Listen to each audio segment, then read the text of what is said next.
Y'all like my new virtual background? Got a little new virtual background going on.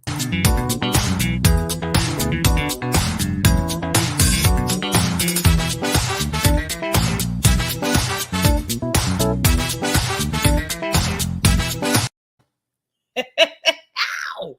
It's Thursday, 8 o'clock. What's going on to all my specials, my special folks? All of you are special, but some of you are special. You know, I have so many regulars. I don't remember everyone's name, but of course, I see so many of you. Persona non grata, Alexia, of course, Cerebral Candy's in the building. Where is Costa? I don't see. I don't know why that's happening right now. Billy P in the building. It's so many of you that are my regulars. So I'm so happy that you guys are here today. It is somebody said you're special, Megan. Yes, I am. Yes, I am. That's what my mother used to tell me. My mother ain't no liar. Touch your neighbor. Did y'all see?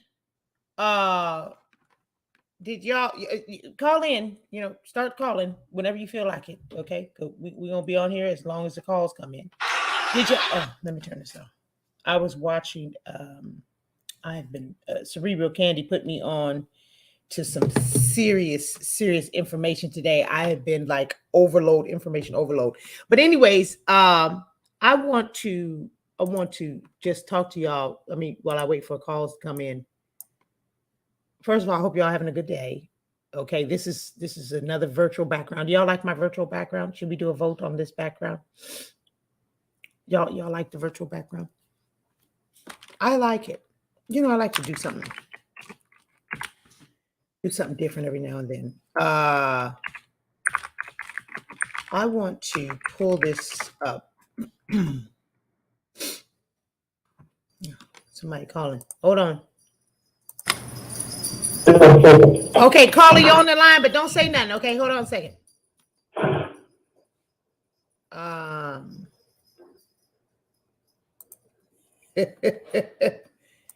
So Obama tweets about George Floyd. Let me talk to this caller. We're gonna talk about it. All right. 2843, you're on the line. Go ahead and talk. Hello, Miss Megan. This is Kyle from Texas. I followed your advice last time, and everything went much better. Oh, good. This was with the kids. Yes, ma'am. You're the teacher. Yes, yay! So it already worked out.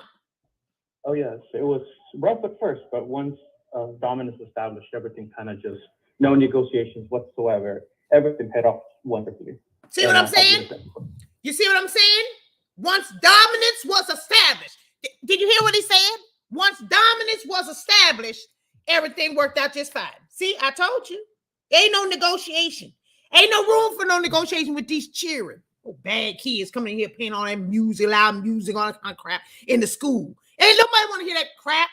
Good for you. Good for you. Well, thank you, Miss Megan. Today, I kind of had a different question, and it kind of just sparked at the beginning. You said that your mom used to say, touch your neighbor, and well, no, she used to tell me I was special. I say touch your neighbor. About her history. Yeah, but touch your neighbor is like a church saying. But anyway, what's your question? Oh, I just wanted to know a little bit more about your mom. You want to know about my mom? Yeah, Miss Wanda, right? Well, I mean, we could be on here all day.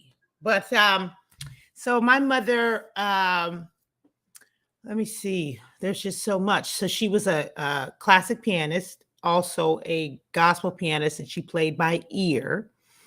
So she really loved music. So she raised me with a lot of music in the house. So jazz, gospel, classical. I used to do my homework to classical music. Actually, I still do. When I really need to think, I put on classical music. That's something about my mother. She was raised obviously by her mother, my grandmother, who was a devout Seventh-day Adventist. And so very strict health message. And so I was raised vegetarian. My mother was a vegetarian as well. She wasn't a vegetarian her whole life. She was raised a vegetarian. Then when she got into her, I don't know what, like 20s or whatever, she started eating, meat or whatever. And then she, after that, went back into being a vegetarian, but she raised me and my siblings as vegetarian. So she's very, very serious about health. She walked pretty much every day. So she was, big on exercise. She was very competitive, very, very competitive. You would not want to play any type of sports or activity against her, like card games, dominoes, ping pong, even if you were like doing an egg toss race or something, she was very, very competitive, very competitive. And she talked a lot of trash. She didn't cuss, but she talked a lot of trash. So that's a good little tidbits about my mother that most people probably don't know that I haven't shared. So yeah, but thanks for asking. That was really nice. That was great. Well, thank you so much, Ms. Hagan. I will leave the rest to another caller, and thank you so much for your advice. Much appreciated. You're welcome, honey. And thank you so much for taking care of our kids at these schools. We sure do appreciate it, and we need you. Okay. Okay, bye. Instagram, you need to come over to YouTube. Today's the call-in show. Y'all shouldn't even be on here at all. You're supposed to be on YouTube. Thank you so much, Gris Garcia. Wait, where's my mouse? And I lost my mouse. Thank you for the super sticker. Thank you. Obama done said, oh God. So the children were, they had this big catastrophe over in Texas. Obama tweets in quotes, "As we grieve the children of Uvalde today." So this he literally tweeted this like right after this event happened. "As we grieve the children of Uvalde today, we should take time to recognize that 2 years have passed since the murder of George Floyd under the knee of a police officer. His killing stays with us all to this day, especially those who loved him." End quote. Let me tell you what this is. I know this is the call-in show. I'm just waiting for the next call. Let me tell you what this is. This is a level of desperation to keep you emotionally tied. Emotionally tied into your ignorance. See, they want you to ignore the fact that inflation is high, gas is high, that Biden is sending $40 billion over there to the Ukraine, and they want you to ignore the fact that the unemployment rate is so sky high, it's not even funny. They want you to ignore, the fact about, all this trying to take away your Second Amendment rights, your 14th Amendment rights, your First Amendment rights. They're trying to take away all of it. They got that one Negro over there with that big afro talking about the Constitution is the stupid documentation and all of that kind of stuff. They want you to ignore all that. They want you to ignore everything and go back to where you were so emotional and you were so tied to your emotionalism. Let us not forget that even though children who were at school and teachers who were at school have lost their lives while we grieve these babies, let us not forget that George Floyd, who was a drug addict criminal,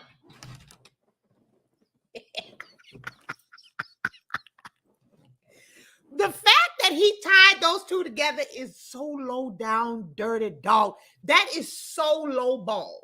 I mean, I said, oh, poor baby. I said, Obama is reaching, honey. He this situation has gotten so bad with the COVID and all that other kind of stuff. It has gotten so bad that they're gonna reach that far back. You gonna go that far back to George Floyd? Why you ain't saying nothing about all them people that lost their lives over there at that Christmas parade? Let us not forget about the people that just lost their lives at the Christmas parade. George Floyd, who was a drug addict, and I'm not making this up. This is actually the truth. He was a drug addict. He was a criminal. This is proven record, right? He's a criminal. He was on the drugs, okay, and he was arrested, and then he was resisting arrest, and then what the guy did he should not have done. But the fact that you bring that up while you talking about these babies that got killed, if he better be glad one of my babies. 8724, you're on the line. Yeah, the going meeting. What's going on now? Can't call it. Let me tell you the other crazy part of what you're talking about, man. They got 40 minutes. They was outside the school. They didn't even go inside.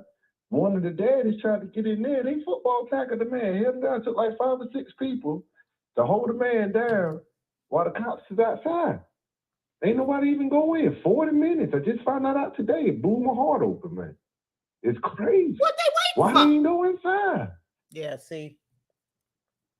They just looking for a reason. Like, today I'm celebrating my youngest graduated, so I'm a proud papa. Then I get home and see that. And it's like, I don't even know what I would do. They wouldn't be able to hold me in there. They would have had to shoot me outside for me trying to get to my kid. Yeah, they would have had to shoot you down.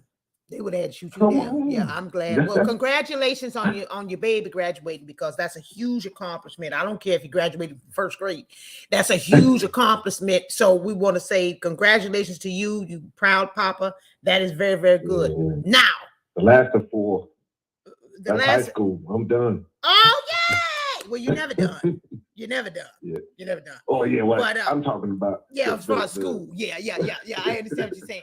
But yeah, see, I remember, of course, this is in no way a comparison, but when when my house that I was renting got broken into when I was living in Jacksonville, Florida, I talk about this on my podcast on that 3-part series.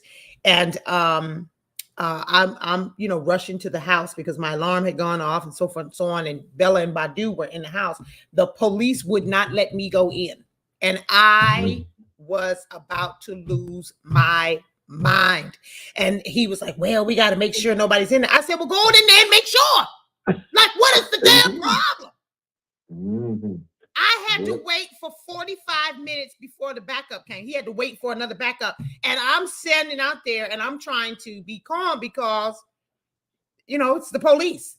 I'm not trying to, what I'm saying? I ain't trying to get, I don't want to, you're not supposed to be, all irate and acting crazy, because what he said made sense and he's following protocol. But Bella and Badu are inside. So I'm like, Officer, listen, just let me go inside. You can stand out here if you want to, or let me borrow that pistol you got, and then I'll go in there and get my own cherry. You ain't got to worry. You know what I'm saying? You ain't got to put yourself in harm's way. You ain't put yourself in harm's way. Just let me get the gun so I can go in there and get my own cherry. And then we can wait outside for the, so I can, of course, like I'm saying, there's no comparison. I'm talking about dogs versus actual babies. But I would not have been able, I wouldn't have been able to do it. I don't know how people were not going into the hospital during this COVID situation. I told my sister a year or so ago, they better be grateful. I'm grateful. I myself am very grateful, very thankful that my mother or my grandmother were not alive during this period and were not in the hospital, because it ain't gonna be none of this. Look at her through the iPad. Oh no, we're not doing that. You will let me in here. They will look at him through like a window. Oh no, I'm not doing that. See, God knows who and who not. You understand? Because God knows you need to take my mother long before all this stuff go down, because you can't keep me from my mama. What's wrong? You crazy? Yep. And she in the hospital sick. I don't know what you doing to her. Oh no. God knows who and who not. Yeah, we got to quit letting them play with us like that. And that's why I be so interested in people. I said, let's do the logic test. We know that they want to take our guns. And then, you know, I get it, people, they think they will feel safer if they take the guns for us. So I say, let's ask these questions. One, the cops don't ever really get there until after something happens. Right. Now, and it's too late by then. It's too late, right? So we have hundreds of millions of guns legally in America. And you showed a video last week with the little kids with the guns on them running around all crazy. So I say, well, if they truly wanted to get the guns off the street, how about y'all get the illegal ones first, and then we can have a discussion about something like that. Go over there. Y'all know where they at. Go over there and get the guns from the 10-year-olds and the 11-year-olds first. First. Why don't you do me a favor? Why don't you go ahead and do some checking, get your little computers and all that little kind of old shit, and do some checking on who got the weapons that also got some crazy stuff going on in their mind. Why don't you do that first? Why don't you do some checks on the people who got children that we know for a fact are on medication? You do that first. Go get the guns from the babies, from these little 10-year-old, 11-year-old, these little thugs running around here. Go get their gun first. Then go do a back check of all parents who have children that has been documented that they are diagnosed with some kind of cognitive problem or some kind of mental illness and on medication. Go get their guns first. Then you can come talk to me. Maybe we can have a discussion after that. Right, a conversation. Because here's the thing: at the end of the day, right? They went and got the old lady out the January 6th. I mean, you got to tell she doesn't have a strong online presence. How they find that old lady? But you got these kids up here robbing banks and flashing the money, and then they cool. Yeah. There's no way. Yeah. There's no way that they really want it to end. Because if they really wanted to end, then people wouldn't be scared. Then they couldn't push that agenda, trying to scare everybody and get their emotions into it, and then leave us defenseless. Yeah, but that's what they want. They want, and to see all this compliance. It's been way too much. It's been way too much compliance. You know, they said, where was it? I can't remember where it was. They said something about the carjackings are getting ridiculous or something. I don't know if it was Chicago or someplace. And the sheriff said, well, you know, don't fight them. Just let them take your stuff. What kind of advice? Hey, that was in Wisconsin, I believe, that one, where the dude said that in over there in where them boys is at, where it really got bad. Wherever it is, you better not lay down. Wherever it is. I mean, you got to be outside of your mind. Somebody trying to tell some people, well, don't fight. No. Here's what we need to be doing. Back in the day, you used to have a duel. You have your pistol. What was it, 5 paces in turn? That's what it was. 5 paces in turn, the gentleman's duel. You right. If they went back to that again, a lot of people would stop. That's right. Because all the stuff always happens in places where they think nobody, because it's in their mind anyway, because it's never fun, but in their mind, it's always fun to shoot, but when they get the shots coming back, they tend to leave. Right, then they start running. You don't even have to. Then they start running. Have to pull the trigger. You can just show it. In Chicago, they just got through shooting up a whole bunch of people down there in Chicago at the club. They found the shooters and stuff running away on the train. Where you going? Wait. No, the fight over here. Where's you going? You gonna shoot and run? Oh no, that's some P word. That's what that is. That's some P word. Yeah, I'm trying to tell you, there's some things that I wish I could talk to you about off this air, because buddy, I got a bunch of stories like that with people that they say they really with it, and then no, they ain't with it. They hide behind the box. They ain't with it. They ain't with it. With a cold iron. They run around. They run around shooting with the gun halfway cocked, half on the side, and pack, all this other kind of carrying on. Soon somebody with a real scope on the top of their rifle come through. Now you want to wait a minute. I was just playing. All right, thank you so much for calling, honey. I sure do appreciate it. Here, have a good one. Okay, right. I love your show and your book. Please find the point blank period lady who called in. Her call trouble. You referred to the auntie. Yes, thank you so much, D-Shaw. Yeah, Amanda was looking for her for me. The point blank period lady. Wait, hold on. Instagram, you need to come over to YouTube and hurry up. Okay, McGlover for MCGLOVERABLE. I ain't gonna stay on this thing all day. And she tried to find her on TikTok, and her TikTok was deleted. It's gone. So I really, I wanted to get her on the show. I want to get what? Point blank period. Oh, honey, please. We was gonna have too much fun. What y'all talking about on this chat? I went to the shooting range last week, or as I call it, Chicago. That's cold-blooded. Don't call Chicago a shooting range. But it's a shame. It's a real shame. It's so much mess going on. And I wanted to talk about Instagram. Come over to YouTube. I'm hanging up this thing. I wanted to talk about how the solutions are 100% obvious, and the solutions are there. But the truth of the matter is that those who are in charge, they benefit from this type of foolishness, this type of destruction. They absolutely benefit from it.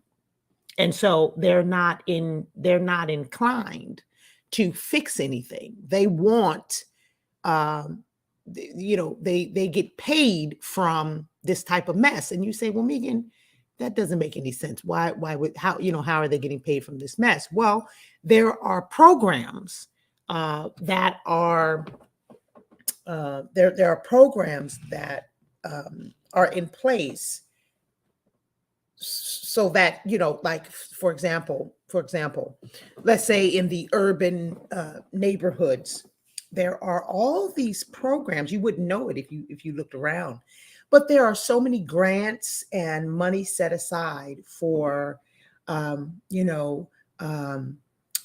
say the McDowell family foundation. We put together classes and programs, after school programs for kids to not be in gangs. So they get, $500,000 a year, right? Then you have the Johnson Say No to Drugs program, and so they get $500,000 a year. And as long as they put on one picnic,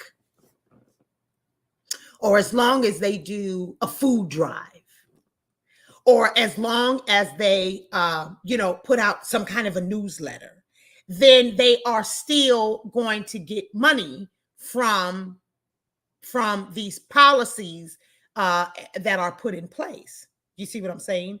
So as long as there's all this crime, then you can continue to advocate for the need for all these programs that really ain't doing a damn thing.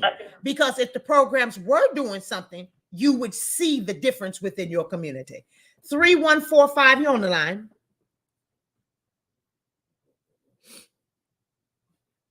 3145, you're on the line. But you about to be not on the line in a minute. You can't hear me? Okay, talk. Can you hear me? I can. Oh, hi. How are you? It's really great to talk to you. I'm good. How are you doing? I'm doing good. Just finished your book, actually. So Hey! It was really good to read. Thank you. Yeah, you signed it and everything. So happy to get it. Oh, awesome. Thank you. Yay! So I wanted to talk about what happened in the school in Texas recently. And I just want to say that as a parent, I think it's really disgusting that in the beginning of the year when we had COVID, they had so many regulations, so many procedures for COVID and stuff. And then when it came to this, it's like nothing changed. Like they're not acting. So it's pretty frustrating. Yes, absolutely. And that's a very, very good point that you're making, because when the COVID came, you got stickers on the ground telling you to stand on this sticker. They got announcements all made through the speaker system. Please make sure that you're using social distancing. They got these plastic screens between you and the cashier that ain't nothing but about, it's nothing but about 3 feet, maybe 1, 2, yeah, about 3 feet in width, that's supposed to be protecting somebody from an airborne virus. It's a bunch of foolishness. It's a bunch of foolishness. We weren't allowed to do anything in these schools. They kept us from everything. And you weren't even allowed to go to school. You weren't allowed to go to school. No, we weren't. There were so many regulations. We couldn't be there on the first day. So many precautions, everything. So frustrating because they kept us from seeing the school, especially first-time parents that have their children for the first year. We didn't know anything. And it was really frustrating because everything was through a YouTube video or a pre-recorded video. But when situations like this happen, I don't see the changes in the schools, you know? And it's an easy fix. This is what's dangerous. And it's an easy fix. This is an easy fix. Just put you a couple, 2, 3 teachers in there with some pistols and some rifles and make the announcement. Like making an announcement. All over the world, all over America at least, somebody in the school got some heat on them. You want to come up in here? You may get 1 or 2 people, but we're going to splatter. We're going to do some wallpaper. We're going to do some redecoration with some new wallpaper by the time you leave up out this building. You understand me? That's what they need to be doing, because anything else is a joke. These are our children we talking about here. Yeah, I can't even tell you how many emails I got about check your kids' temperature, make sure they don't have, a fever, make sure they're wearing their mask, daily mask. And this happens and we get 1 email from the superintendent and that's it, nothing else. Let your kid go to school during the COVID and cough and see if you don't get somebody to call you and tell you, we done quarantine your kid in the principal's office, you need to come pick that kid up. Let your kid cough, wipe their nose, snot, hatchoo, anything. Oh, you got to come pick this little baby up immediately. But you can have somebody come up in there with his ultra MK self and shoot up the whole school, and you ain't did nothing but have Obama talking about let's remember George Floyd. Oh, it's so disrespectful, and it's so frustrating as a parent. It's terrifying, and it really goes to show you where their priorities are at and where their heads are at. And unfortunately, it's not for the kids. It never has. And sadly, I don't think it ever will be. Yeah. Well, we've got to rally together, and we've got to start figuring out a way that we can do some kind of either charter schools, homeschooling.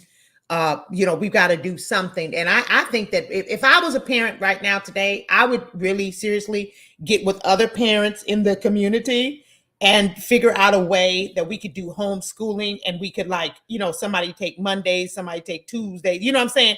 And try to spread this thing out. I would literally start my own school within my community for real, because I ain't got time for this kind of stuff. I wouldn't do it. I agree. And there's some good teachers in the schools, but overall the whole school system is just messed up, and they're not taking, our children into account for anything, the safety, nothing, but with COVID precautions. And then with this, we get 1 email. We never hear back from them about the situation. And it's scary for a lot of us. So it's really frustrating how the lack of care that they have. And it shows. Yes. But you take care of yourself and you take care of your babies. Don't let these people discourage you. No, we already taken that situation into our own hands and, realizing that the public school system isn't for us.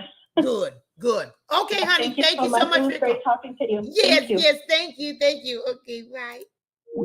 3848 call back. Sorry, I couldn't get to the line. Thank you, Miss B. And also thank you to Alexia. Thank you very much. And you are 100% right. Alexia said that the government, they get paid off those programs. Is 100% correct. 3501, you on the line. Sorry, 3848. Call back. Good afternoon. Good afternoon. I'm good. How you doing? I am good. I'm very good. Good. What's going on today?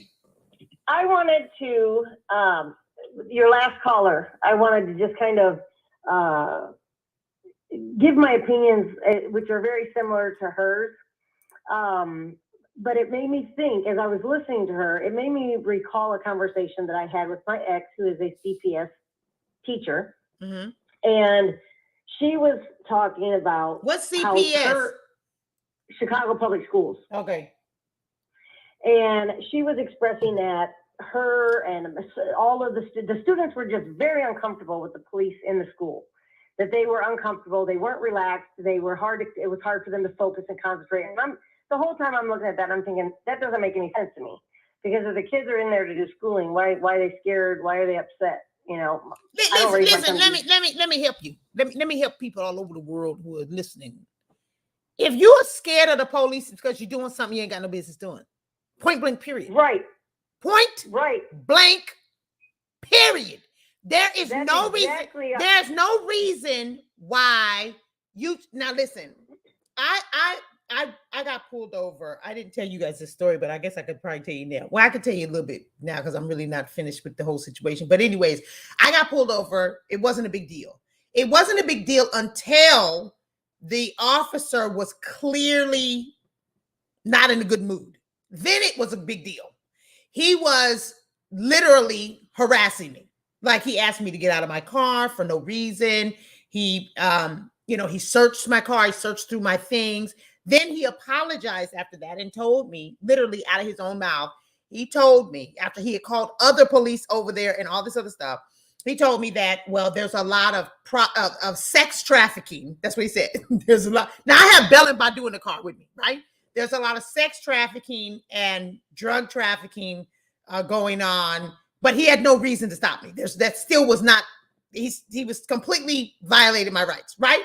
But just getting pulled over, I was not afraid. You know what I'm saying? I was getting pulled over. Like, okay, whatever. Right. Not until he started demonstrating this very, very awkward, strange behavior did I start getting nervous. Then I was like, okay, now we got some problems. Now something a little funky going on. But even after all of that, I still kept my cool. He ended up apologizing to me. And of course, I ended up writing to his supervisor, had some conversations with them, so forth and so on, blah, blah, blah. So trust me, I didn't just let that go. I went and they had a full investigation on that officer because I don't play like that. But anyways, what I'm saying is that having a police officer around you should not just automatically make you nervous. Like, unless you're doing something you ain't got no business doing. Exactly. And that was always an issue for me as far as her, because she teaches in an all Black school. And I thought, you're instilling fear. And my son is he's a mixed child. He's 10 years old. And I don't raise him to be fearful of anybody. I raise him, the way I talk to him, I tell him, if you're with your friends and they make a bad choice, you leave. If you don't leave and the police are there, you stand still. I said, it's my job. I'm your mom. It's my job to come and take care of it. You just do what they tell you to do. And then I come and take care of the rest. That's right. I said, you don't run. I said, you make mistakes. You make mistakes, you learn from them, but you don't run. You don't instigate trouble. Right, and they be talking to the police all crazy, talking about you ain't finna do nothing, you ain't nothing but a punk, and who talks to people like that? Then you wonder why you understand what I'm saying? And when I got pulled over, the officer was very, very ready for me to be combative, to be angry. Like he was ready. He was like, oh, here go a Black woman. She got dreadlocks. She about to just pop off. And I mean, he was very, and this is what I told his supervisor. I said, if I was someone who could not control my emotions, I would have either been in jail or probably very seriously harmed because he was so on edge. But because of the way I was raised by my mother, exactly, I know to respect authority, even when authority is out of line. Do you understand what I'm saying? Right. Because you can handle it if you're still alive. You understand what I'm saying? And you can handle it if you're now not in jail because you were resisting, because you were disrespectful, because you were this and that and the other. See, I could go to the head of the police department and make a complaint because he eventually had to apologize to me and let me go. So now he's completely in trouble. But if I went off and be like, see, that's why you old Peckerwood cracker cops pulling me over and then I would be in the wrong and I wouldn't have anything to stand on. And that's what I'm trying to get people to understand. This is not about the cops are always right. People are human. People make mistakes. People have bad days. People do bad things, including police officers. But that does not mean that you can just run off like the mouth, talking crazy and all that kind of stuff. Why would you do that and make the situation worse? Point blank. Well, I know me as a parent, I would prefer there was an officer or an armed security service.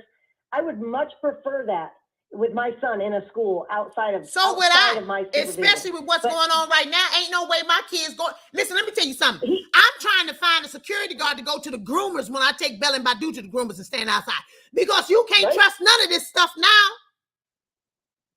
He homeschools. I kept him out. The first year was the COVID, and then this last year I worked full time, but I homeschooled him anyway. And as far as I'm concerned, he'll never step foot in a school again. But my question is, how was he even to access that school? Because my son's school that he did go to, you have to get buzzed in. You have to, they got the camera, they see who you are. It's a little small town over there in Texas, and so they probably never thought, you know what I'm saying? People don't. But that's like that shooting in the Amish. Remember a few years back when that guy went in and shot up that Amish school, killed a lot of those Amish kids. Those are these small communities are easy targets. Yeah. That should make them want to be more secure because they are easy targets. Yeah, but people are not thinking like that. People are thinking, oh, well, we're all here together. We all know each other and all that other kind of stuff. Them little small towns got problems too. They got problems too. I saw today 1.2 million kids are being homeschooled as opposed to any other year. There was 1.2 million homeschooled this year. And I would love to see that 2.1 million. I'd like to see that those numbers flip flop. Yeah. I really think my son has prospered. His maturity level is just unbelievable. Of course, because you ain't got to be worried about him learning CRT and the doggone gender whatever and whatever. He just learned what flipping somebody off was, and he's 10. He just learned that the other day. Yeah. Well. So okay. So anyway, what's going on? What's going on with you and your self-esteem and self-worth and all that other stuff? How you been doing? You been doing good? I'm still working on it. Yep. I feel my mind when I'm alone, my mind wanders, and I kind of get a little down, but then I just find something to do to concentrate on. And yeah, but you don't want to. You know what I honestly been doing? What? I've been thinking of all of the things that were red flags. Don't do that. Oh, God. Listen. Well, that helps me though, because I think Okay, but you can do it. You can do it for like a week. And then, and write things down so that you have it in your brain. You know what not to, you know what to look for now and keep it moving. Because see, this is the slippery slope. If you're not careful, then the noticing of things then start getting you into beating yourself up. Kind of, you see what I'm saying? Because then you'll be like, I'm so stupid. I should have known. I'm so stupid. I should have known. You're right. And you have a tendency of doing that already. So you don't need no more help, Paul. Right. You cannot keep digging and picking at yourself. You're just picking a sore. You just keep pulling the scab off. I'm telling you, stop doing it. Pick the scab off, put some medicine in there, and leave it alone so that it can heal. It's nothing wrong with going back and reflecting in your mind of different choices and how you could have made things better and so forth and so on. But you personally cannot do that too much because you self-harm, like mentally and emotionally. You beat yourself up when something doesn't go right. So you have to stop doing that. I know you do. That's what I'm telling you. I know. So I don't want you to do that anymore. But I am doing good. I'm doing well. So when you're sitting by yourself and you start to wonder on all of the wonderful things about you, not all the wonderful things about you that you did for her during the relationship. Just who are you and the good things about who you are, and then begin to think about how you can expand on those things and expound on those things. You know what I'm saying? Like, you know, Right. I'm a good mom. Okay, well, how can I be an even better mom? Like, what can I do? Can I take him, you know, my son to the museum? Maybe we can make a trip. Maybe we can, you know, plan a trip to, well, you can't go Disneyland anymore, but I don't know, plan a trip And I have to been doing that. Niagara I have Falls been or doing that. whatever. You know what I'm saying? Like Yep. stuff like that. Don't harbor too much on what you feel you could have done better, because you'll just then you'll get yourself stuck in a depressive state. And I don't want you to do that. I honestly don't think there's much that I could have done better. I could have seen the signs that shown that, you know, that we weren't a match, you know, because of her viewpoints were just so very much drastic from mine. I never had an issue with them. You know, to me, it was always, that was her choice. That was her freedoms. I didn't have those choices and freedoms. So when I look back now and I think, you know, maybe people that are on opposite political spectrums and opposite religious spectrums really don't make a good match. Well, unequally yoked. You know, that's what that means. So anyways, okay, honey. Well, thank you so much for calling. It's so good to talk to you. You sound like you're doing good. Keep doing good. Do not give up. Okay? Somebody gonna love you. I'm telling you. There's no giving up. It's probably somebody listening to you right now, trying to get your phone number. But you got to, you know, you got to come on here a little stronger now, so we can do some. Maybe we'll do some matchmaking. Okay, maybe we'll do some three-way conversations. My son's got my heart right now. So, he's. But don't do that though.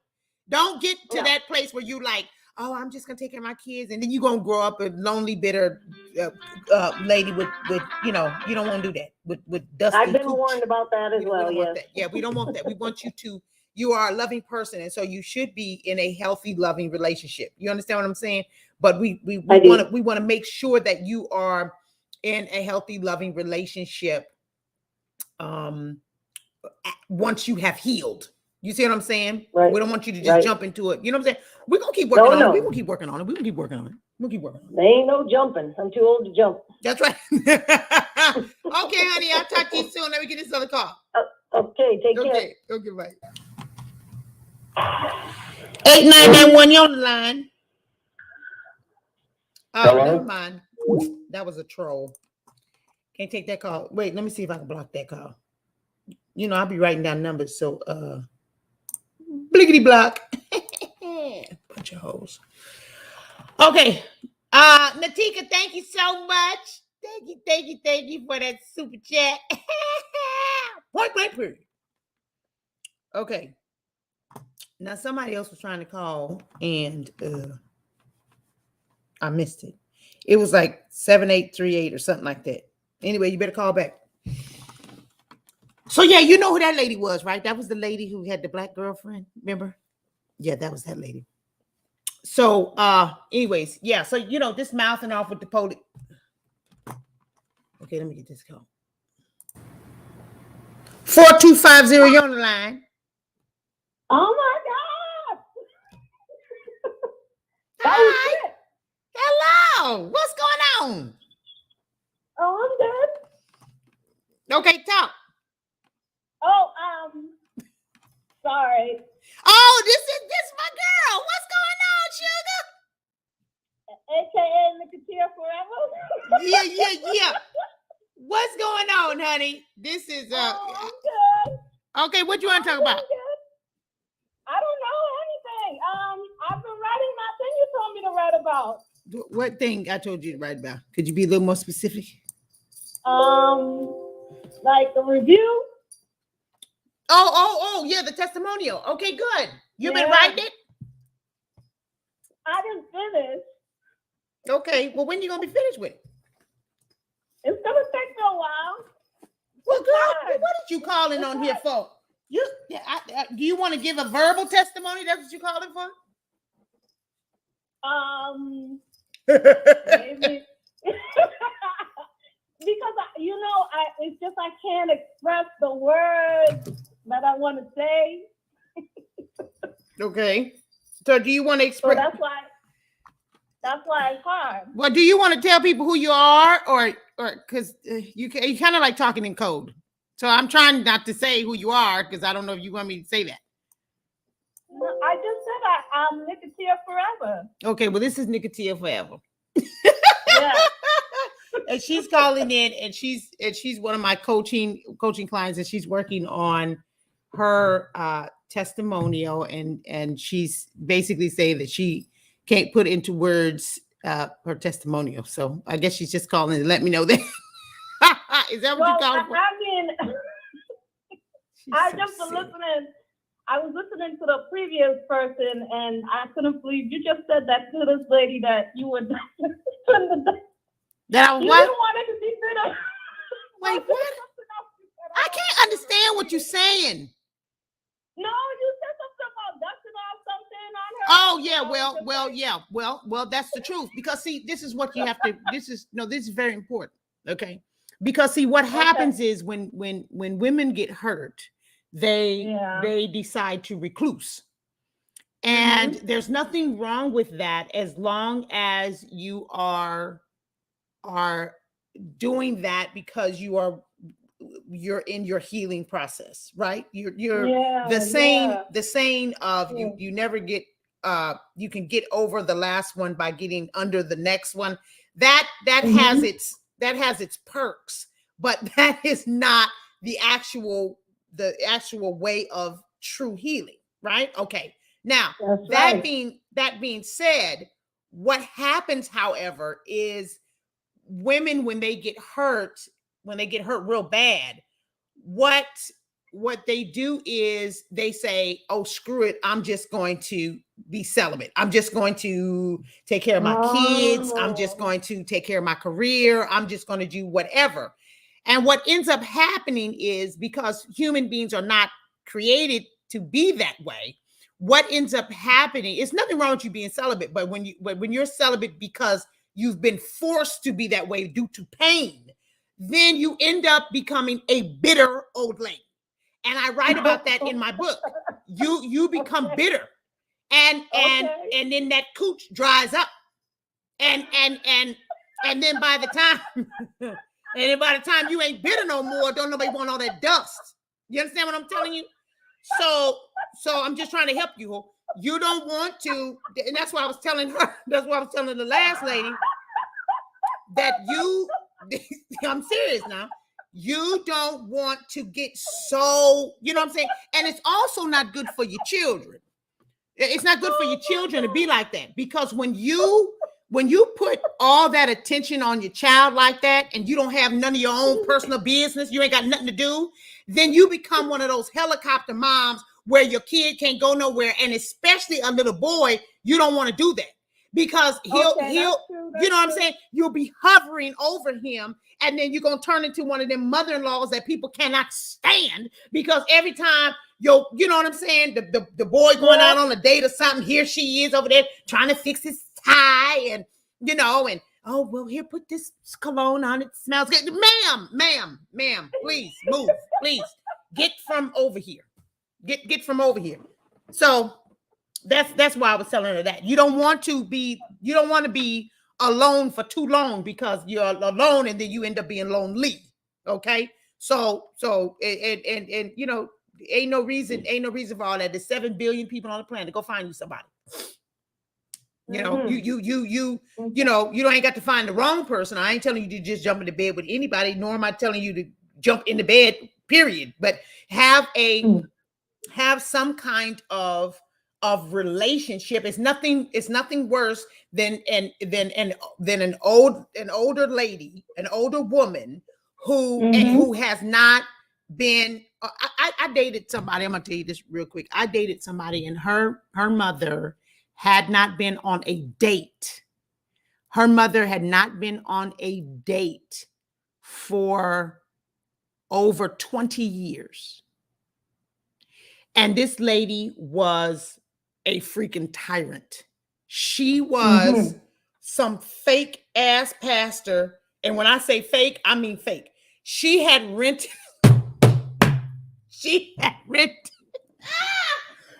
rented like a little conference room or like a little room inside of like a retirement home facility or whatever. She had rented a little conference room and was having her own church. She called herself a pastor and was having her own little church. And she literally had one, okay, so including herself, one.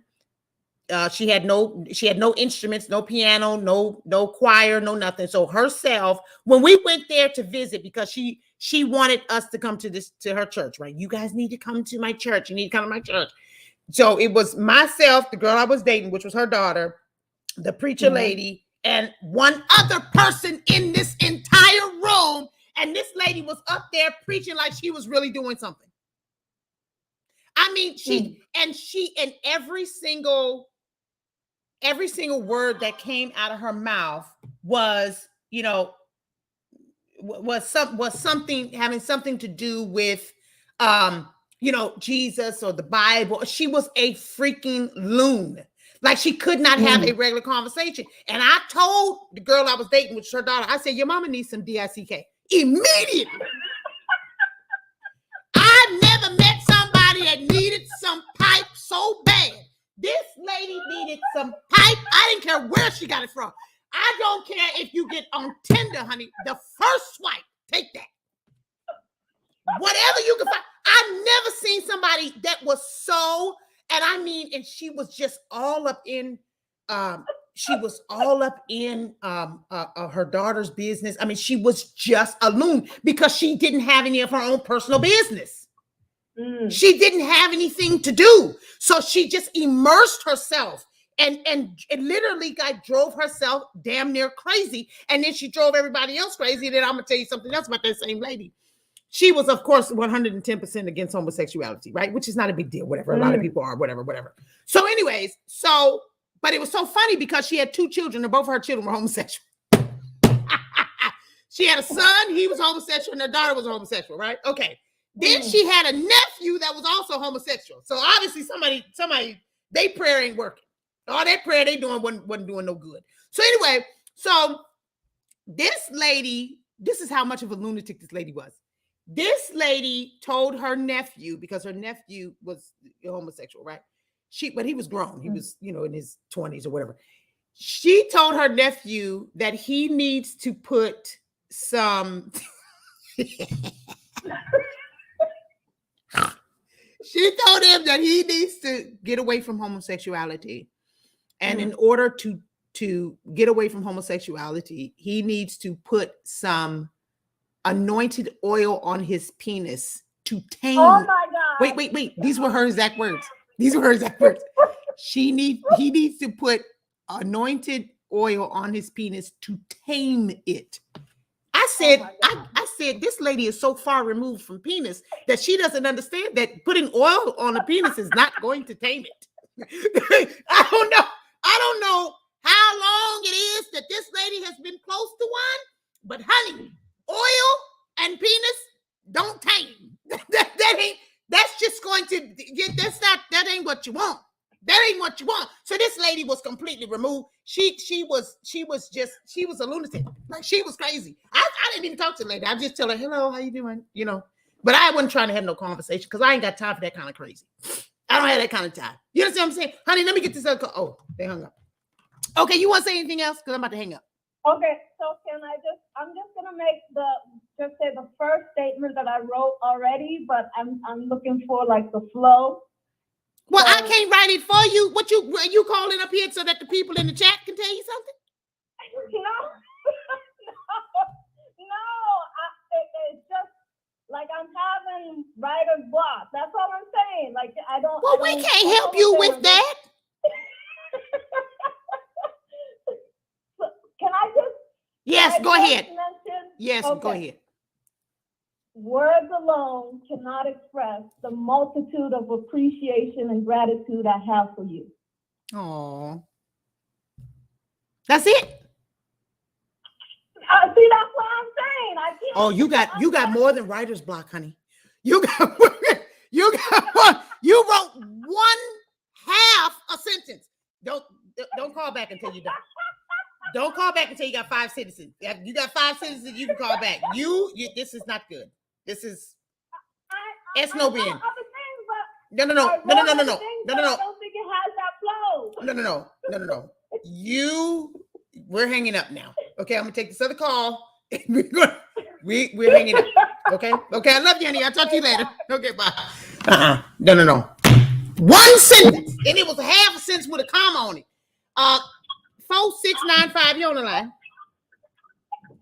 Hello, Megan. How you doing today? Hey, what's going on now? I was watching a report on the Texas shooting. Yeah. And I saw that they said that the police, it took them 45 minutes just to enter.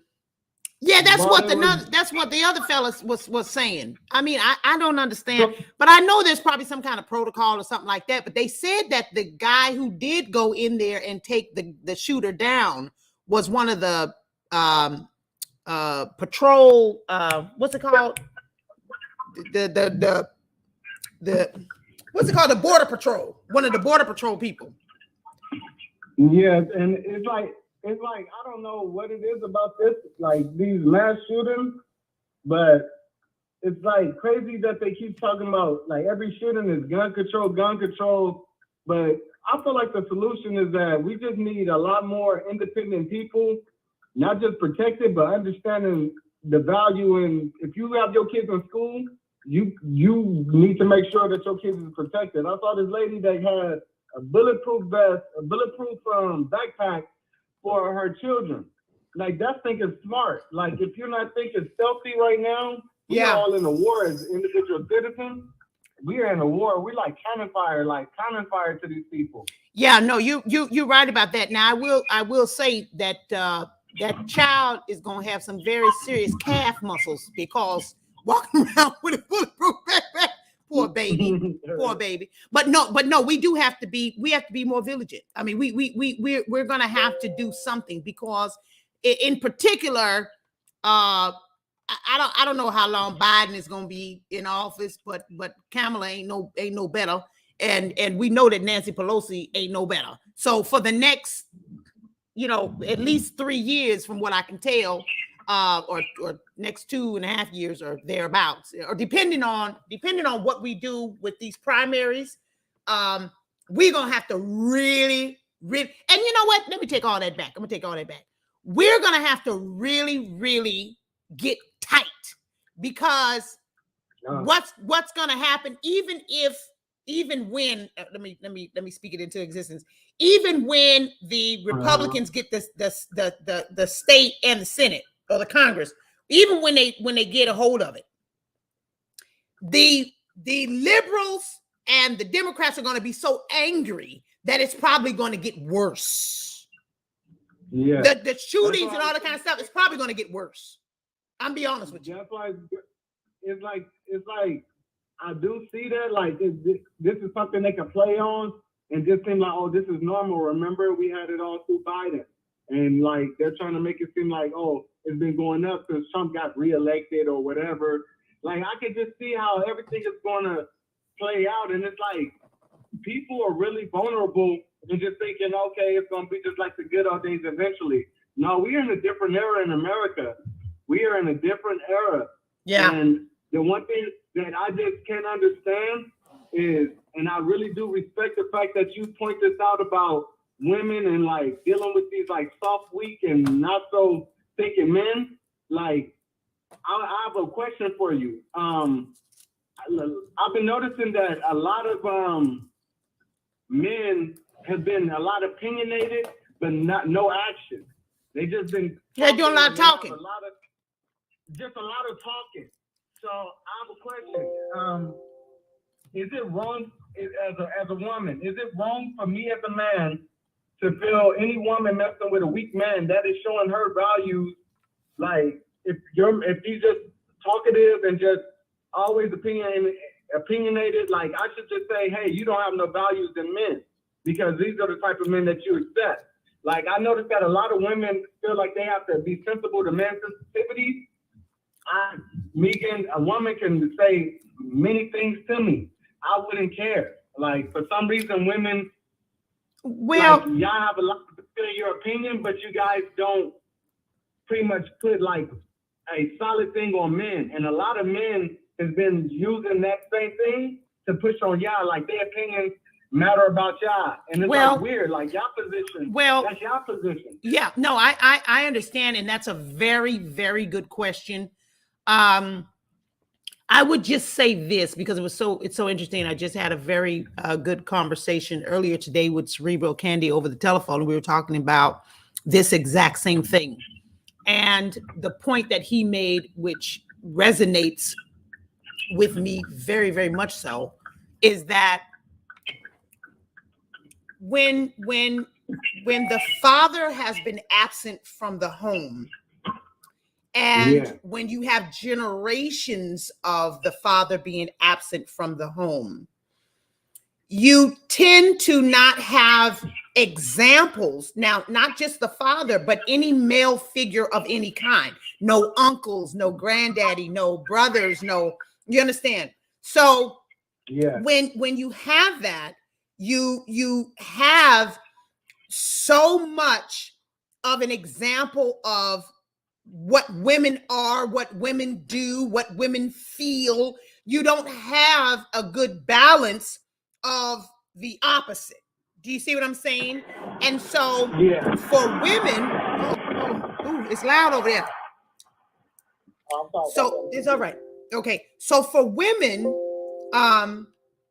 when women find themselves in relationships with men who are soft, right? And I'm not talking about gentlemen. I'm talking about beta males who are just not, like you said, like your example, just men who are acting like a bunch of hens. They're just clucking together, hanging together, doing all this YouTube advice and, what you think about women and all this other kind of weird stuff. The reason why it is acceptable to a lot of women is because women only have examples of women.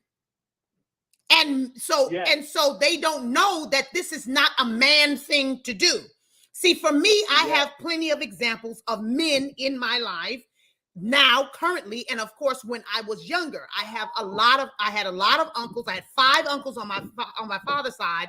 Well, 4 uncles on my father's side, is 5 total. And then I have my uncle, who was my mother's brother, and then my grandmother's, my grandfather, my grandmother's husband, and then also my grandmother had brothers, and so there was men everywhere. Then I went to school with men. Then I had a brother. Then I had another brother on my father's side. So there were men everywhere, and so I have a very good understanding of what things that men just don't do, and I have an understanding of things that women just don't do.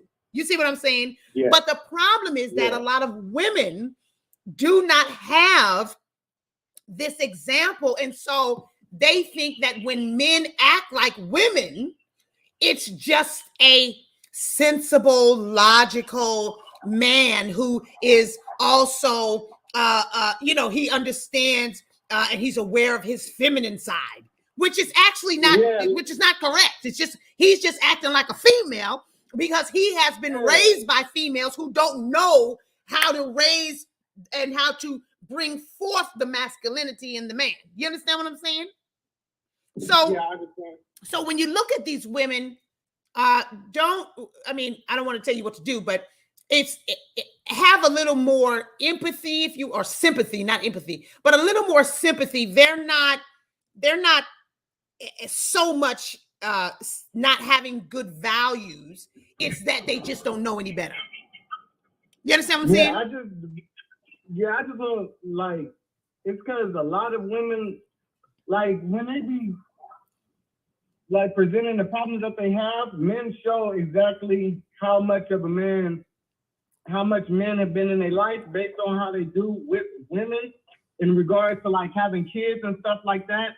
Because I see a lot of real men with their kids a lot of times, but it's a lot of women that complain like the baby daddy, baby mama situation and all this stuff. And then when I see the dude, I'll be like, this dude don't even value, like he don't have no real value. Like right. He's just whiny, weak, whimpery, and he always coming up with excuses. Right. And it just makes me think like, women shouldn't, you shouldn't feel like you have to appeal to a man's sensitivity. Like well, yeah. Well, see, the thing is that women do it now. yeah. Well, the thing is that women have to. Here's my solution. Okay, my solution is that women have to be women first. Yeah. You have to be a woman first, right? Okay. When you are a woman, you can then also understand that there are a lot of things about men that you don't know. You don't know, you don't understand, you don't really have any examples of, so forth and so on. So if you just stop right there, be a woman, then it would force men to either be men or get away from you. Do you see what I'm saying? Sense. But women with this whole negotiation of this, oh, well, I got to do this and I got to do that and I got to do. Yes, you do have to do these things because we have now been put into that position. However, you can still do these things that you need to do and be a woman doing it. Do you see what I'm saying? You can still take care of the kids. You can still take care of home. You can still work 2 jobs, whatever, and do that being a woman. And if you do that being a woman, it would then force men to be men because a woman is only going to allow a real man, if she is of that, of that sexual orientation, she is only going to allow a man, a real man, to come be a man to her womanhood. You understand what I'm telling you? So it's really the responsibility of women saying, I don't want to be everything anymore. I don't want to. I don't want to have to be the woman and the man, the mother and the father. I don't want to do all this stuff. I'm going to pull back and say, I'm going to do woman stuff. And if you're not going to be man enough to do the man stuff, you can't be here. Point blank period. Exactly. Like I just want to give an example because my wife, like the way that she because I've been with a lot of girls or whatever, and I felt like I knew about women, but it wasn't until I got with my wife that I realized that no, I was with girls. This is a woman. That's right. And I remember when like my wife, she I didn't have no place to stay, and she was staying with her mom, and her mom was kind enough because I guess I was a gentleman or whatever. To let me stay with them for a minute. And I just felt my wife like uncomfortable and everything with staying with her mom. So we ended up moving out. Good. But then I found out that like she told me that like, oh, like my mom really respects that you got helped me get up out the house and everything like that. That's what you're supposed to do. Which is that's why I felt I was like, I don't need no congratulations for that. Yeah, you don't need no congratulations for that. You don't need no congratulations for that. That's what you're supposed to do. It's a lot of men nowadays, and this is what I want women to know. When a man is doing what he's supposed to do, don't pat him on his back because he's gonna try to use it like a shield. Right. Like, oh, I'm the other man doing it. If we there for our kids, we supposed to. We buying you gifts, we doing stuff we supposed to. Nothing a man is doing is really no different than what a man is supposed to be doing. Exactly. It's just weird that women find a great value when men do simple stuff, like open doors for ladies and stuff, and they be just feeling like, oh, you were amazing. I'll be like, you know what? I really want to punch a lot of men in their face because this is a simple task. Like, just open it up for ladies. Sit down. Like, it's taking out. Somebody raised you good, boy. Somebody raised you real good. Yeah, and it's crazy because I'll be thinking like maybe some people just didn't have upbringing, and I used to think like I ain't gonna lie, I have a lot of tension between me and family, but I realized that you know what, a lot of people got messed up, no family, and they just making these horrible decisions, and now we don't have no morals and values. Yeah. So if you've been raised, like might as well use those senses. Like yeah. No, you're right. You're right. Well, I'm proud of you, brother. I'm so very proud of you, and you keep on taking care of your family and being a real man. Okay, we love to hear from people like you because I don't like this whole thing. I was just talking to Cerebral Candy as well. telling him that, this whole idea that all the black men in jail or they're gay or dead or whatever, that's not true, because I don't know any, first of all, I don't know anybody in jail. I don't have any friends or family in jail. That's the first thing. Second thing is all the black men that I know, are alive, well, intelligent. I mean, and I know a lot of them. So I don't, I don't understand it. I don't understand it. Now I know you. I'm putting you on the books too. Okay. Now you one more. I'm adding you to my collection as well. Touch your neighbor. Yeah. Okay, honey. Love you so much. Okay.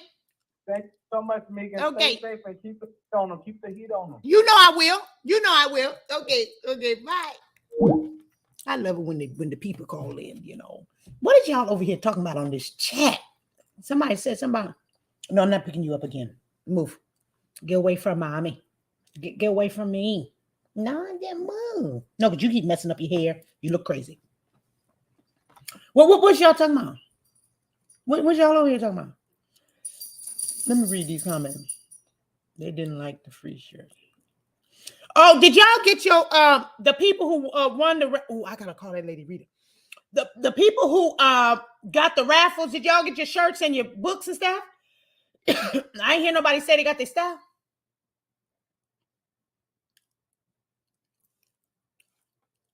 I don't even know who it is. I don't have my list in front of me. Huh? Y'all get your free stuff? What is y'all over here talking about? Let me see. Let me keep this thing up here. My new favorite show is, wait, what is this? What is y'all talking about? Y'all not even talking about what I'm talking about. Y'all talking about something totally different. I'm over here having conversation, talking to people on this thing, and y'all got the audacity to be having a whole nother conversation. Y'all like bad kids at the schoolhouse, and I got to separate y'all because y'all talking while I'm talking. I'm up here talking. I'm about to shut this show to 15 minutes. 7028, you're on the line. Okay. Hey, how you doing? Hey, honey, how are you? Thanks be to God, I'm well. Hey, hallelujah. I just have a couple things. I know it's not Petty Tuesday, but I have a couple petty things to bring up. Okay. Okay. First of all, do you remember when it was just when Trump was leaving office and Ice Cube was trying to have his plan for America? Yeah, of course. Contract. Of course. Okay. And remember when Biden and them said, "Oh, don't worry, you can talk to us after we get elected"? Of course, I remember that. I talk about it all the time. Okay, so I'm still holding my breath waiting on that. Oh, you're going to die. You don't hold your breath. And I just wanted to tie that into a story I heard, and I don't know if you heard this story, but I wanted to share it with you about Steve Harvey. He had shared a story about when he had met with Donald Trump.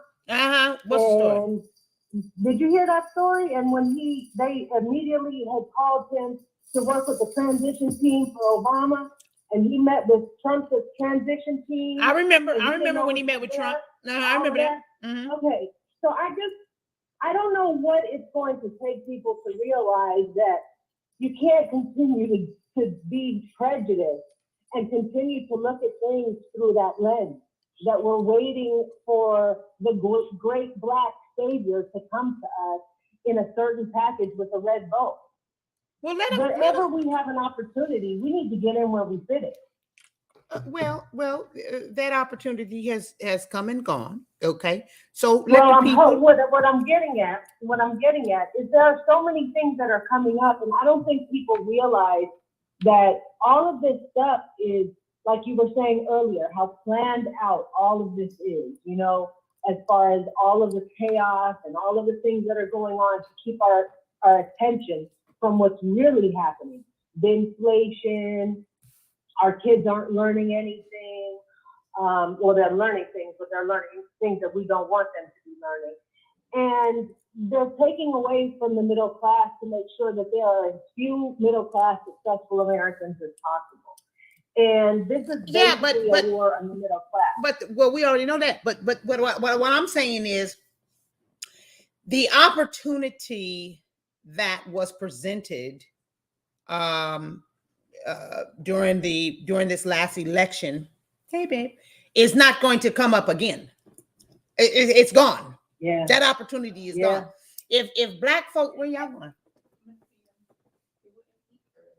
You got to put some gravy on it. Babe, put some gravy on it for the kids. The opportunity, excuse me, that's not coming again. Black folk have shown themselves, the black culture, let me put it that way. This particular culture has, where we're at right now, has shown itself to not really have any value. See, back in the day, we had a lot of value, and what we said, what we did was very powerful and very influential. And so we could influence, others to sway them to whatever it is that we need. But after this Black Lives Matter thing, this catastrophe, this complete and utter fraud, this culture does not have as much power as it used to. So literally, Biden getting into office, 2,000 mules say something different, but anyways, Biden getting into office, which I agree with. Biden getting into office is 110% the nail in the coffin. I mean, it is the nail in the coffin, in my personal opinion, for African Americans as an influential power. What has to happen now? With immigration, with immigration, all that stuff. What has to happen now is black people, and I've said this before, you're going to have to make a decision whether you're black or you're an American, but you cannot be both. Yeah. You can't. Not what I mean by that is, of course, I'm melanated, obviously, right? So I'm not trying to change my color. But what I'm saying, when I say that, what I'm saying is, you're not going to be able to continue with this narrative and this culture of, black folk and racism and systematic racism and blah, blah, blah, blah, blah. You're not going to be able to do that like you did that before. You're not going to be able to do that because nobody's listening to you. BLM completely screwed you with all that. Soros and all them, they screwed you with that. That's out. And I'm just waiting for, I don't know if people heard when just the other day Biden was speaking and he said, well, I took care of this before with the 94 crime bill. And that was like a one-shot sentence. And I don't think people really understand what the preview is to the next wave. And the next wave is that when they decide to get everybody off the street, because that is coming, they will. And everybody is so bamboozled with this, up in arms and let's take everyone's guns and all of this stuff, that this is how we got restructure out. This is all a replay of the 80s and the early 90s in Los Angeles. And I know you're from here, so but this all played out already. And when they decide to clean everybody up, they're going to clean everybody up for a long time. The reason everybody is out now is because all the prisoners and things like that are old. The problem that we're going to have, and we're having here already, is the infiltration of all these people that are coming through that are now going to be in our elected positions. And that's what I'm telling you. That's what I'm telling you. It's pretty much too late. The only thing that we can do now is vote in these primaries. That is the most important thing you could do in your human experience right now, is vote in these primaries and get some Republicans in there immediately so we can kind of turn this thing around. All right, honey, let me get this other call. Thank you so much for calling. So much. God bless you, Jill. Okay, bye. Listen, George 9438, you need to call. I think that was George that kept calling me earlier, but I couldn't catch the call. 9438, I think that's George. George called. The people are asking for you to call. 1835, you're on the line. Hey, Megan, this is Juanita from DC. How you doing? Hey, DC in the building. District Columbia, what's going on? Be more. Say that again. I said be more. That's right. I'm calling to always, to give you some love, of course. I sure appreciate it. You deserve that. You got a joke? You got a joke today? No, I don't have any jokes today. I think it's another young lady from DC that calls in as well. That ain't you with the jokes? No, I'm not the one with the joke, but Okay, know. good. Okay, that's fine. Yeah, That's so- fine. We can talk about something else. That's fine. Yeah, I called and I listened. I was really listening intensely to the information that was being conveyed by the other callers, and I really applaud that gentleman who just spoke about women and staying in a woman's place, and how difficult it is for women to raise young boys to become men. And because I was raised, I'm like you, I was raised in a household with 3 brothers, and I had all uncles around. So it wasn't too many women around. It was my mom and my grandma and a couple of aunts, and they were all strong, backboned women. So I grew up in a household with brothers, and it's a lot of things that I won't tolerate from men. And that is, putting yourself in a position where you are acting or seeming like you a little weak. And I kind of agree with with all of the things that brother was saying. And I just wanted to point that out, as well as your information on women who stay celibate for years and years and become miserable and things like that. And don't get me wrong, there's nothing wrong with you knowing that, okay, this relationship is not working for me. Let me find myself first, and then find someone who I'm worthy to be with, and someone that's worthy to be with me. So I just wanted to I just wanted to say something about that. No, you're right. And I think that wait, hold on. Amanda, what is going on the chat? What is this thing? Do something with that. How do we fix that? Here, I blocked them. An error occurred. Try refreshing the page. Okay, Amanda, fix that. Okay. I think that when you say a woman should stay in her place, people get very, very offended. They get very, very angry, and they're like, "Oh my God, I can't believe you said that." But men need to stay in their place too. It goes both ways. Yeah. The reason why I don't have a problem with someone saying women should stay in their place or stay in their lane is because I think that men should stay in their place and stay in their lane too. Like I agree. I agree with both sides. So you see what I'm saying? It should not be it shouldn't be used for control. It's used for order. It's used for order, not control. So thank you so much for calling, honey. Let me grab this other call, okay? All right. Okay, love you. Bye. Okay, 1066, you're on the line. Hi, Megan. Hello. What's going on? How are you? I'm good. How you doing? I'm doing all right. Well, what's going on? I'm glad you picked up. I talked to you before. You talked to me before? What we talk about? Well, if you keep talking, I'll remember. We talked about how much you reminded me of my mom. Oh. And yes, my mom is still alive. Oh, yeah, I remember because I told you to tell her I said hi. Yes, ma'am, I did. And she was excited. I know she was. Okay, what y'all got going on today? Well, I just wanted to touch on the subject of what you were talking about with the young men and how men should not be congratulated for doing simple tasks. And I raised my children that way. Like, I'm old school. I was born in the 80s. So, I was still. Isn't that crazy? Wait a minute. Isn't that crazy that if you're born in the 80s now, you're old school?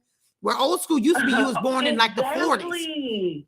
Now old school is born in the 80s. That's so crazy. That's crazy. That's crazy. And it's like the morals and the values that we were brought up with, they are non-existent now. They are non-existent. It's like, and I listened to him when he said that women thank him so much. I do the same thing because the times that I run into somebody, a young man or somebody that will open the door, I actually find myself Thank you so very much. Like, I'm just like, I don't be over the doing all moon that. because Thank you so very much. nobody I just say does thank it. you. Like, it's I just, say thank you I one want to time. show the appreciation, because there are times when I walk out of a door and a man will just brush right by me, and I'm Oh, like, that don't happen to that's me. so rude. That don't happen to me That's because I don't so have that kind of rude. energy. If you don't, I don't, that don't happen to me. When I walk past a man, they open the door, hold the door, all that kind of old crazy crap. I don't play that. I'll stand right there. I won't touch the door. If a man right there, you better open it. You ain't doing nothing. Well, I mean, it's either they're coming in or they're going out. I mean, there's just certain circumstances. It's not somebody that I'm with, because my sons open my door. My sons, well, of course they do. When we go somewhere, they know better. They open my door and let me in. Well, see, what happens? What has happened is, we have, like I said, we've just allowed too much of the blurring of the lines. The lines are blurred, and when the lines are blurred like that, you know what I mean. Like for example, I get so irritated when videos go viral and it's a man brushing a little girl's hair. It makes me so irritated. It's like why is this video viral? Because one day you put your daughter's hair into this old ugly ponytail. Oh my God. Oh, he's brushing her hair. Oh my God. See, when you do all like that, then human nature is that I can do the bare minimal and get all this praise. I don't give a damn about nobody doing nobody hair. Like, what are you talking about? I do, you know, if I had a child, I'd be doing her hair 364 days out of the year. You do it one time and then this video goes viral because you a man doing somebody's hair. But I don't get a viral video when I take the car and put a full tank of gas in it. I don't get a viral video for that. But you see what I'm saying? It's just right, or wash it by hand, or go get the tires changed, or whatever men do, whatever. But the bottom line is that we are praising for little stuff. It's not, and it's just regular stuff. Like yes, brush her hair because I'm busy doing something else. Can you just put her hair in a ponytail real quick? You ain't got to put it on video and we got to make it viral. Or so now you too good because you don't got a viral video and you know what I mean? Like, Negro, please, are you kidding me? Right. Like I'm not impressed by you doing. Listen, let me tell you something. I think I've told you this. I think I've told y'all this before. I'll tell you again. When I was in school, I got really good grades, and you know how your aunties and uncles and stuff would give you money for every A you got, and I would get straight A's. So they would try to give me money for my report card. Right. My mother, right in my face, okay, would take the money out of my hand. And this happened every year. She would take the money out of my hand and said, we do not give money. We do not reward Megan for doing what she's supposed to do. Exactly. She said, now, I ain't giving you the money back. However, but we're going to use this money for her school clothes, for her school supplies, this and the other. But this is not, you don't get a reward for doing. She would tell me all the time, Megan, you're not going to get any money for doing your chores. You're supposed to keep your room clean. You're supposed to wash the dishes. Exactly. You're supposed to. Now, I think that having an allowance is a good thing because you need to understand money. But I don't think you should get money for keeping your room clean, or get money for washing the dishes, or get money for taking the trash out, or get money. What are you, crazy? I'm not paying you. Are you retarded? Ain't nobody paying me to be your mama. I wish I would. When you go off to college and you living in the dorm room, ain't nobody gonna pay you no money to sit up here and clean up after yourself when you come out from taking a shower, or when you come out from using the restroom. Ain't nobody gonna pay you money to clean a dorm room. Ain't nobody gonna pay you money for nothing. What's gonna happen is they're gonna kick you out if you're not doing what you're supposed to do. That's right. You learn it here at home. That's learn it at home first. That's right. And see, I don't like how nowadays these parents, like, I live in a place where it's just like my apartment complex. parents, the young parents, I'm talking about parents who probably like late 20s, early 30s, and they got 5-year-olds, 8-year-olds, 10-year-olds running around outside, and even the teenage ones. You can't even park your truck because they want to sit here and block your parking space. And then block it with what? Like they have no respect. Block it with their bodies. On the weekends, you should roll. You should roll them any day over. of the week. What they do? They come climb on top of your vehicle, sit on your vehicle, and wait. When they set off your alarm and you go outside. They're sitting on your car? My car, and I asked them, "Can you please get off my vehicle?" Oh, call the police. Whatever. Call the police. We ain't doing nothing. We was taught in pre-K. We were taught in the home. If it's not yours, don't touch it. So they want to get an attitude with you and tell you, "I'm not doing nothing. I'm just sitting here." It's but not see what I'm saying? But you see what I'm saying? My own that's children the same. Don't even climb on my vehicle. I call the police. I can guarantee you that. That's what I said. I don't want to sound insensitive, but hey. Insensitive to what? Insensitive to what? Get your raggedy, nappy-headed tail off my car. Do it now. I can't even believe I'm having this conversation with you. Get your ass off my car. Do you know what the parent told my neighbor who had the same problem? She told her, she cursed her out. Like, call the pole. And she told her, if you don't want your car climbed on, don't park it there. And I'm like, what? No problem. It's ridiculous. No problem. Young parents, they don't care about what their kids are doing. Call the police and tell them it's an anonymous report, and tell them that the children are trying to break into the cars. Just lie. It's ridiculous. I mean, I know the book is called Stop Lying. To you, they curse at you. Oh no, these kids. Let me tell you something. These children y'all got now. I don't know. I don't understand them. I don't understand them. No, there has to be no rules in the house. Because yes, ma'am, they no, ma'am, they yes, sir, they no, sir. Anybody they meet, they are respectful. Like they don't, Yeah, they used to tell us back in the day. When you go out in public, you represent the family. Yeah, right.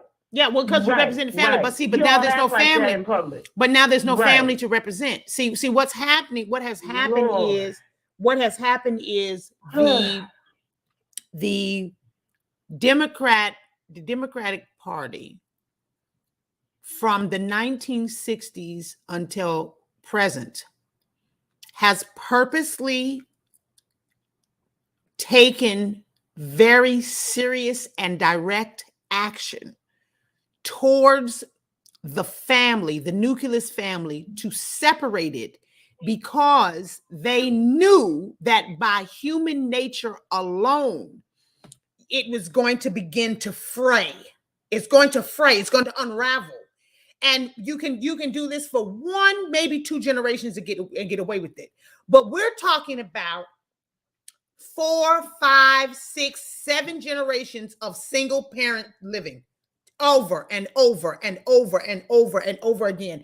You got grandmothers, mothers, and children, grandmothers, mothers, and grandchildren living in the same project.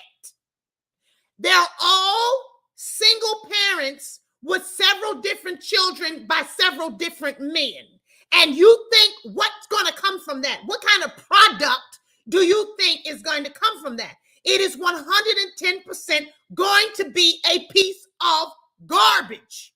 That's what's going to come from that. Because at some point, there are a number of things that are going to deteriorate.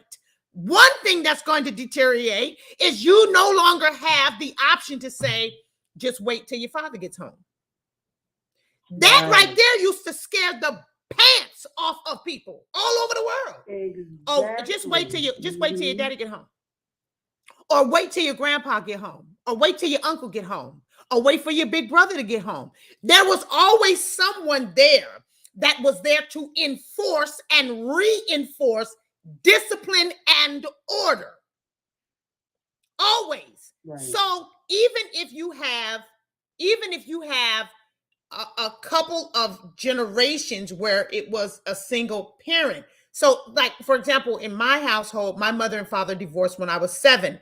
But of course, I still knew who my father was, and I knew he was around, and he could easily be called. I also had uncles. Right. I had brothers. You see what I'm saying? So it's not just me and my mother, and I'm challenging my mother. I'm challenging my mother and whoever else she might call. Right. So you have so many generations of, one, there's nobody else, there's no reinforcement that you can call. 2, women have a tendency to do a lot of talking and a lot of emotional reacting, right? So yeah, we spank our children, we whip our children or whatever, but it doesn't come with that same level of discipline and power than when a man does it. It's just different, right? So if you have, Right. so now when my mother whooped me, that was good enough. I didn't need no man to come in there and whoop me again because my mother was crazy. Okay, so we don't push Wanda. It's no need to be doing all of that. Okay, now, but if I was the 5th or 6th generation of no men around, no fathers, no this, that, and the other, by the time my mother is raising me, for one, she's going to be extremely frustrated all the time. She's going to be extremely tired all the time. And she's going to now have all of this no men around, I'm doing it all by myself kind of mentality and attitude. So by the time I'm getting raised, I'm just getting constantly yelled at and nagged because there's no balance, and I'm getting beaten sometimes for no reason. Do you see what I'm saying? Well, what's happening to the freaking community? And when you put in place, oh, well, we'll give you more food stamps if you're not married. Oh, we'll give you discount rates on your rent if you're not married. Oh, we'll give you more money per child as long as you're not married. Oh, well, then it becomes an incentive for you to be single. Right. You understand what I'm saying? And anybody, even myself included, I did not want to have, the reason why I don't have children now is because I didn't want to have children single. It doesn't matter whether I'm married to a woman or a man. I don't want to do it by myself. Ain't nobody trying to raise these kids by themselves on purpose. This is a lot of work. Right. It's a lot of work to raise kids by yourself. This is not an easy task. So I wouldn't have wanted to do it on purpose by myself, because I see how many of single women really have a hard time. But just imagine if you had this same situation going on for generation and generation and generation and generation. So now your children are the product of hardship since 1960. Unnecessary hardship because you had so much single parenting going on under great strain, under very, very severe strain. So now the children are downright wayward. They're bad. These are bad kids. And I hate to have to even say that word like that, but these kids are bad. Then you go over to the mamas, and the mamas are damn near worse than the damn children. Right. And then you try to go over to the mama's mama. She ain't nothing but maybe 52 years old, 56 years old, because she had she had the baby when she was 14, and then the baby had another baby when she was 14. So everybody under 60 years old, you try to talk to this lady, she talking to you crazy too. Now everybody and their grandma know you're not supposed to be sitting on somebody's car. I mean, this is just. But you can't even have this kind of conversation with these crazy ass people because they don't understand authority or authoritative power or any type of order or decency, because they don't have any examples of such. You know? So when you try to talk to them, hey, how you doing? You know, thank you so much. You know, I'll give you an example. I'll give you an example real quick. I'll let you go. When we first moved into the house that we got in Chicago, they had not yet put up our privacy fence. They hadn't yet put it up in the back. And so, next door neighbor, we recently got one too. Good for you. So so the neighbor had walked through, we were sitting on the porch, and the neighbor had walked through our backyard and you know, up through the front. And he told us, you know, sometimes I park in the back, you know what I'm saying? And I don't have a key to my own gate, so I just walk through your yard, you know what I mean? And we said, no, you're not gonna just walk. You're not gonna just walk through my backyard. Like, what are you, crazy? Like, you can't just walk through my backyard. You're gonna tell me what you're gonna do in my yard. Yeah, I'm just gonna, you know, I'm just gonna walk through your yard. And so we were like, no, you're not. And he was like, well, I don't understand the big deal. So, you know, you guys don't know this you don't know this about Danny, but you about to find out. Danny is very no nonsense. When it comes to principle and respect and stuff like that, she's no nonsense. So she politely told him, if I catch you back in my yard, I'm going to shoot you. She said, since you don't understand just regular talking, if I catch you walking back through my yard again, I'm going to shoot you. And he was like, damn, it ain't that serious. But it is that serious. We already told you don't do it. But since you don't want to just have a regular conversation, now we got to tell you that we're going to shoot you. Wow. So basically, I guess he won't walk through the yard. He stopped walking through the yard. He started walking through the yard. Because you can't have a regular conversation with people. I mean, you ought to know that you can't walk through people's yard. I mean, it's just common sense. I would never walk through somebody's yard. I mean, I just wouldn't, like, first of all, it's trespassing. Like who just walks through somebody's yard? But that's what, you know, that's how people do. You know, that's what's going on in this new generation in our culture. We got to really get a handle on it. We've got to get a handle on it. So-called woke generation and all this kind of, I don't know what any of this means. I just know I was raised a certain way. I raised my kids a certain way. And maybe we'll wait till next Thursday. I'll call in again and we'll touch on the topic. But I'm a single mother. But me and their father, we've been broken up since about 2011. Mm-hmm. But we've been raised the same. We're 80s baby. Mm-hmm. Your mama say something, your daddy say it. That's right. Daddy say something, this backing up daddy. I'm backing them up too. Like, that's right. A united front. That's exactly how you're supposed to be. The united front got to go on, and if it don't go on, then it breaks down. Yeah, I don't care. I don't care if y'all together or not. If mama say you can't go to the party, then that's it. You know, I don't know what you're calling daddy for. What's that gonna do? He gonna, if anything, he gonna get more upset because you called bothering. What do you want? Mama said you ain't going to the party. You ain't going to the party. Point blank. Period. That's it. You know, but see, these kids, you know, they try to pit the two parents, you know, against each other. But you can't allow it. You have to have a unified front. I don't care if y'all broke up or not. You just gotta tell them. You gotta tell them, heck to the no. Okay, honey, love you so much, and you're doing a wonderful job with them children. And call the police, and then people get on your car again. Ma'am, you know what? I think that's what I'm gonna do. And just make sure you tell them it's anonymous. You know, you don't want nobody to know that you called. I mean, it's just, and just tell them they're jumping on. Just tell them they're jumping on all the cars. You know, all the kids jumping on all the cars. Whatever. Call the police. See. What has happened with this BLM situation is Black people don't.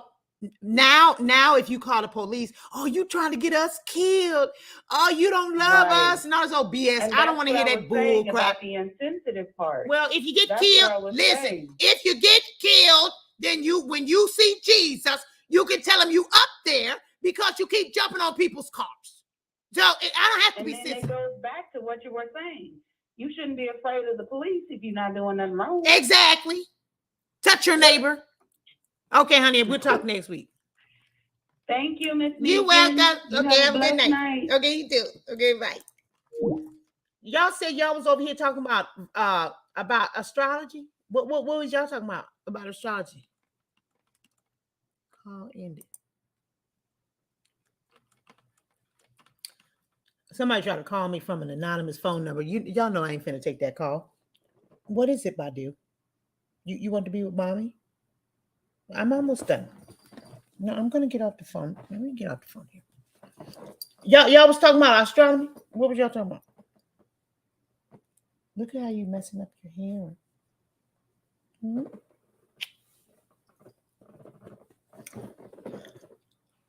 Me and I having this day. What was y'all talking about? Okay, I'm finna hang up this thing.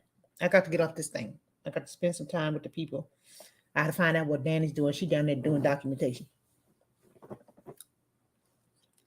Biden calling you from a classified number. Biden better not call. You know who I want to talk to? I want to talk to Kamala Harris. That's who I want to talk to. Ooh, I want to talk to her on live television. Take the anonymous call. Oh, no, I ain't taking the anonymous call. It was probably that troll that I blocked. I blocked somebody. I write down people's numbers. I know who I want to talk to and who I don't want to talk to. I want to know what y'all talking about. That's what I want to know. George, are you on the line? I told George to call back. George probably went to sleep. George is in his 60s, honey. George probably went to sleep. Probably had him a glass of wine, honey, and went on to bed. Dr. Whispers is the caller. Wait, what?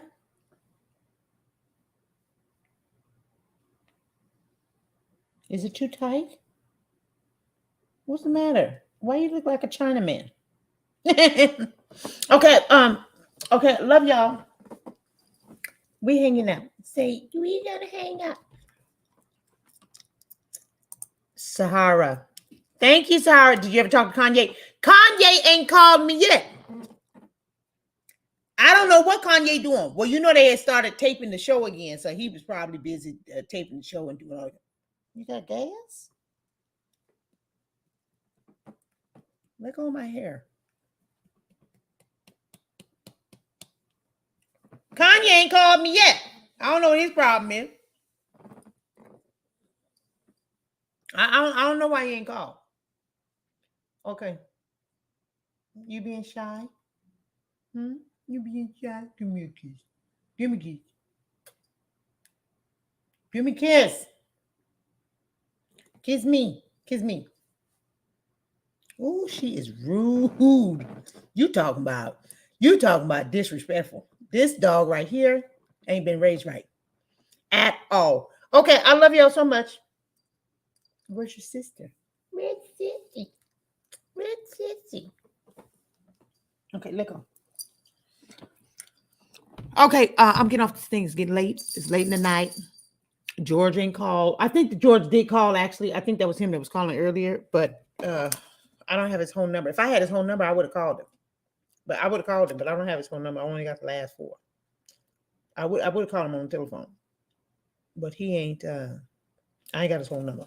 But anyway, we'll talk to him next week. He'll call next week. You can't be playing on the phone. Who playing on the phone? Wait, what? Okay, anyways, let Megan know what we talking about. Don't y'all get scared now. Oh, what y'all talking about? That's why I'm at. Let me go through these comments. No, I do not wish one of these foolish rappers would call me. I ain't got nothing to talk about. I don't want to talk to them. Okay, wait a minute. I'm going to see what y'all talking about. Good night from Houston. Oh, this Memorial Day weekend, please be careful. People, please. I didn't know you were on the block list. Sorry. Oh, somebody on the block list? Anyways, listen, this is Memorial Day weekend. If you're going to be having cocktails, make sure that you either get an Uber. Is Lyft still in business? An Uber, a Lyft, a designated driver or something. Okay, please. If you're going to be going to barbecues, make sure that your chicken is cooked thoroughly. Okay, don't be coming back on here talking about you done got salmonella poisoning and all that other kind of stuff. If you're going to be having potato salad and you live in a hot area, make sure that you keep it on ice so that you don't get no spoiled mayonnaise. If you're going to be smoking that weed, you better make sure it ain't got no fentanyl in it, ho, or you won't be back for Petty Tuesday. Okay, I'm trying to help you. You want to be careful this weekend. Make sure that you're watching over your cheering. Make sure that you are taking care of yourself. Drink some water. This is lemon water with turmeric in it. Lemon water, turmeric, and ginger root. I put it in the blender. Lemon water, ginger, turmeric, and some cayenne pepper. You need to be flushing your body. You know how y'all do on the holidays. You just go too far. You eat all the ribs, all the chicken, all the potato salad, all the baked beans, and then you end up gaseous and you cannot boo-boo come Tuesday morning. So you need to make sure that you're drinking water, that you're taking your vitamins, even though you're going to these little picnics and parties and so forth and so on. Okay. Please make sure that you're taking care of yourself, take care of your loved ones, kiss your loved ones. Why don't you tell somebody that you love them today when you get off the line? If you don't have anybody to tell, you are more than welcome to tell yourself. Why don't you look in the mirror and tell yourself how much you love yourself? Okay, this is very, very important. Okay, if you don't have anybody to tell that you love, then love on yourself. Okay, all right. That's all I have to say about that. That's why your skin is glowing, girl. Turmeric and ginger is good for you. Yes, it is. Somebody said all the cupcakes. Yes, thank you so much for all the compliments on my skin. Okay, God's going to bless you real good. I want to see you guys on Petty Tuesday. You know my birthday's coming up June 5th, June 5. Okay, is my birthday. So I will be doing Petty Tuesday next week, but I will not be doing the call-in show next week. Wait, I gotta think. Anyway, my birthday is June 5th. Yeah, we will not be having a call-in show next week, but we will have Petty Tuesday. Yeah, we're going to have Petty Tuesday, but we will not have the call-in show. Wait, will we have Petty Tuesday? Yeah, we'll have Petty Tuesday. Okay. Oh, Lizzie Gonzalez is June 5th as well. June 5th. Ow. Okay, that's my birthday. Okay, you know, we do it real big. Okay, for my birthday. You know how Danny is. Okay, so we do it real big for my birthday. You know, Danny be doing all kind of crazy stuff, so it's always a surprise. I never know what's going on, so it's going to be another surprise this year. My hubby's birthday is June 6th. Geminis are awesome. So let's go ahead and boop. She is correct. Okay, we'll highlight that comment. Okay, we'll highlight that comment because she is 110% correct. Okay, my mother's birthday is the 10th. Good. Don't forget, I'm also a Gemini. June 10th. Good. Somebody said June 2nd. I'm June 2nd. Good. Birthday coming up. Gemini's on the line. Okay. We ain't nothing to be played with. Okay. We ain't nothing to be played with. Okay. Y'all talk that talk you want to. I love Geminis. Boom. We'll go ahead and highlight that. Okay. Go ahead and highlight that. Okay. Who said, oh, Lord? No, somebody about to get blocked. We finna block this person right here. Block this person said, oh, Lord. Block that person. Bliggity block. Don't come on here talking bad about Geminis. You get blocked, ho. My son's birthday is June 4th. Good for you. My son's birthday is June 6th. Good for you. Okay. Gemini's all in the building. Okay. I love you guys. Oh, let's play some music. Y'all want to play some music?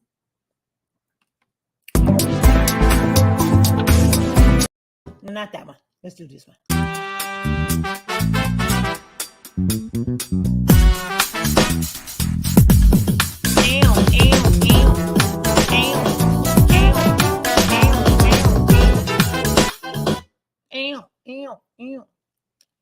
Brought to you by